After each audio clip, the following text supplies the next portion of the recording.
Last time, the Wild Hunt escorted you out.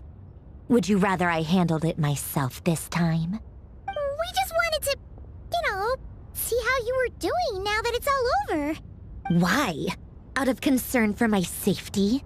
I hope you didn't seriously think that the Rayhir of Solnari would be able to lay so much as a finger upon me, given how prepared I was. Mostly because you kind of helped us out, so we just wanted to check you were okay. Looks like all your robots are fixed, huh? Oh, don't you worry about that. Tea time is already a write-off. The visitor before you managed to kill my appetite. If you're in the mood for tea, go ahead and help yourself. Otherwise, it's going to waste. My coasters are still missing in action, though. Use this notebook instead. Whoa!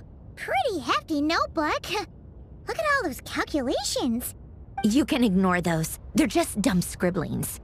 I doodle and write in my free time. Sometimes I remember the distant, dreamlike past. Sometimes I imagine the far-flung future. And other times, I grit my teeth and note down all the crazy nonsense going on in the present. Some people do the crosswords in the newspaper. This is my equivalent of that. Trying to predict the future is like daydreaming. And writing about the present just makes me furious. The past is my favorite. If nothing else, it's already set in stone, so I don't have to rack my brains trying to figure it all out. Huh. Although, having said that, the only vaguely interesting memory in my past is probably that guy they call Lord Artificer. Who else? Pretty much all the mecha and fontaine are his personal handiwork. Wait, are you saying you know him? Like, personally? As a friend? I mean, I guess we were friendly enough. Yep. In fact, I'm probably the only normal person left who knew him at all. We used to chat occasionally back when he was still around. Before he passed away, he asked me to destroy all his manuscripts. I honored his request, but I did read through everything first before destroying them. I mean, I couldn't let the genius of Lord Artificer Alain Guillotin disappear like that. Would have been such a waste. So, that's where the formulas in your notebook are from? I just told you. Those are my equivalent of crossword puzzles. They're just dumb formulas that I solve for fun when I'm bored. Alain's work was like epic poetry. The formulas in my notebook are just silly little riddles in comparison. Not that there's anything bad about them. I mean, at least, solving those riddles isn't going to hurt anyone. Except me, 'cause I lose a few brain cells in the process. Anyway, while we're on the topic, I might as well tell you about what happened to him and his friends. Alain Guillotin had two close buddies, Renee and Jacob. They spent their childhood years together in the Narssisnkreuz Institute.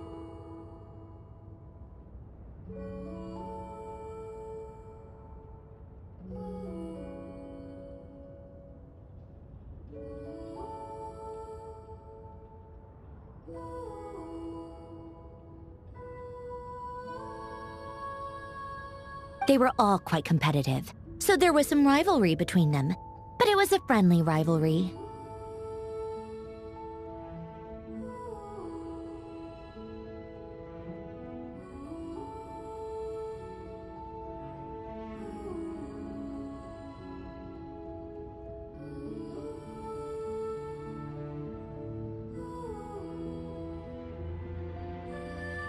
But beneath the friendship and the rivalry ran something deeper, a sense of nostalgia for the past. Unfortunately, childhood would end, the prophecy would come true, the apocalypse would arrive, and the future would never be. A mad dream that would normally only capture the minds of lunatics begin to take root in their hearts. A dream of saving the world.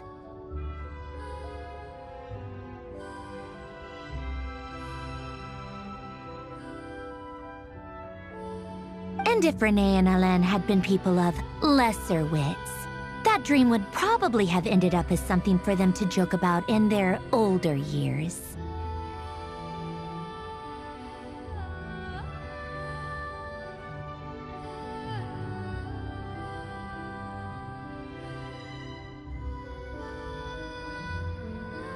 But alas, They were some of the sharpest minds around. They nurtured that dream with the full power of their intellect, and it grew into something that ate away at their souls. The first of them to fall under its spell was René. Against Alain's wishes, he persisted in experimenting on a mutual friend of theirs to try and save their life. Alain did not approve and parted ways with René. It's complicated. Alain wanted to believe that René only did what he did for the sake of their friendship. But when he told me about what happened, I could tell he still had some suspicions about René's motives. Perhaps the seed that would grow into a nightmare had already sprouted in René's mind. Even then, the next time they met, René's soul had been completely engulfed by the dream of salvation. His futile attempt to change the tide of fate only resulted in a wave that swallowed up the world, even before the apocalypse came. And although that wave died down eventually, I hear that it just recently came back with a vengeance. As I understand, René wanted to live out his dream of salvation once more. But I'm told that the attempted resurgence finally died out for good. At long last, René awoke from his deluded dream. Though of course by then it was far too late. What do you think of René?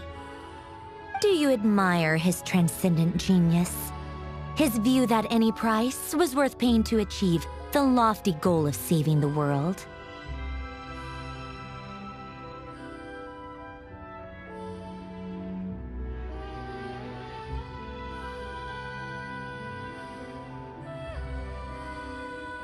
Or do you despise him? Dismiss him as an evil madman who wrought havoc on the lives of everyone around him as he pursued his delusional dream.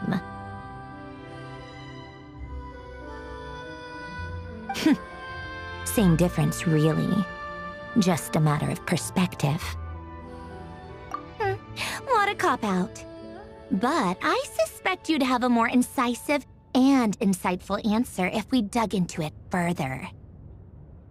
I don't like fanatics who give up their whole lives for their ideology.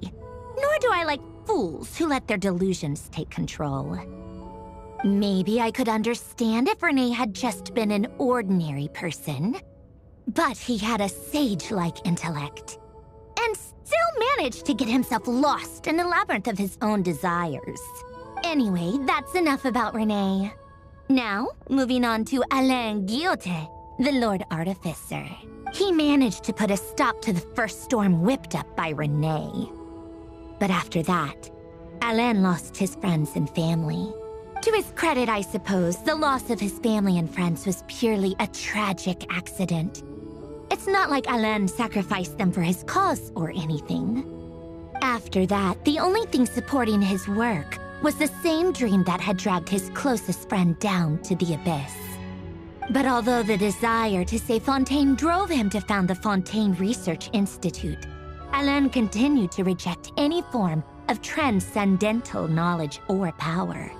He was suspicious and fearful of it, having seen the way it had affected his closest friend. I think that formulas and machines derived solely from human intellect were the only thing that gave him a sense of spiritual comfort. Yet Alain's intellect was simply too great.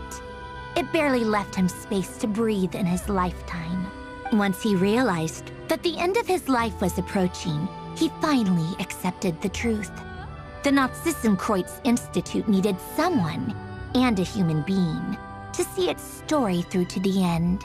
He quit working on his formulas, trading them in for the fairy tales that had played such a formative role in his childhood, but which he barely touched in his adult life. He told me that the director of the Narssisnkreuz Institute used to read those fairy tales to the children as bedtime stories. Apparently, they worked wonders at sending kids off to sleep. I think that all he wanted at that time in his life was to be able to sleep deeply without being plagued by depression. By that point, nothing else really mattered. At the very end, he laid down to rest in the ruins of the former Narssisnkreuz Institute orphanage, while the Fontaine Research Institute he had founded continued tirelessly with its work. Many years after that, tensions over competing dreams would once again cause a rift, this time between members of the Fontaine Research Institute. But the actions of those fools had nothing at all to do with Alain. And that is the story of two people from the Narssisnkreuz Institute who both wanted to save the world. One went all in on his fantasy of salvation without ever looking back, and ended up calmly sinking to the bottom of the deepest sea.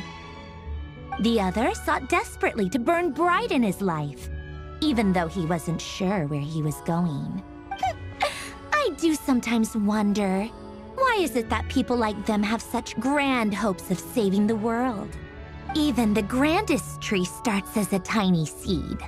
So perhaps, for each of them, their mission to save the world began with a very simple desire: to save themselves. They were young children with friends and family who mattered to them, desires to explore the meaning of life, ambitions to have a successful career. They didn't want to see all of that taken away in one fell swoop. Or maybe they just wanted to find something to anchor themselves within the chaos, to stop them getting quietly swept away by the storms of life. But instead, the search for their own salvation took them down the rocky road laid out by fate. Do you think the desire to save oneself is enough of a justification to try and save the world? The way you said that sounded just like Alain.